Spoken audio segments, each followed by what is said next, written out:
Hi everyone, welcome back to a new mini blog. আজ হচ্ছে মহাশিবরাত্রি আর বাড়ির পুজো কমপ্লিট করে আমি এই যে সমস্ত কিছু সাজিয়ে রেডি হয়ে বেরোচ্ছি। পাড়াতেই যে মন্দির আছে ওখানে বাবাকে পুজো দেব, মাথায় জল ঢালবো, তার জন্য সবার ওপর যেন মহেশ্বর দয়া করেন এই কামনাই রইল। চলো মন্দিরে গিয়ে কিভাবে পুজো দিচ্ছি সেটা একটু তোমাদের সাথে শেয়ার করার অবশ্যই চেষ্টা করব।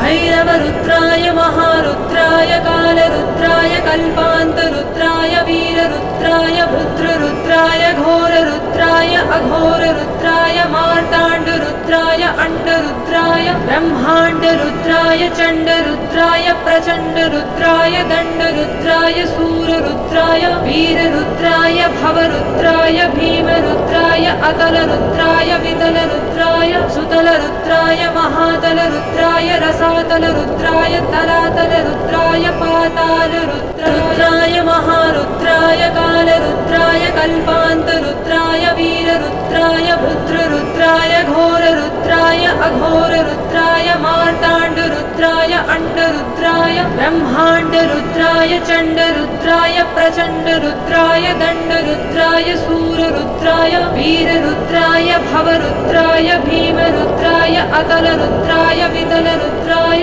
सुतलरुद्राय महातलरुद्राय रसातलरुद्राय तलातलरुद्राय पातालरुद्राय नमो नमः। हर हर हर हर हर महादेव। ॐ भैरवरुद्राय महारुद्राय कालरुद्राय कल्पान्तरुद्राय वीररुद्राय भद्ररुद्राय घोररुद्राय अघोररुद्राय मार्ताण्डरुद्राय अण्डरुद्राय ब्रह्माण्डरुद्राय चण्डरुद्राय प्रचण्डरुद्राय दण्डरुद्राय सूररुद्राय वीररुद्राय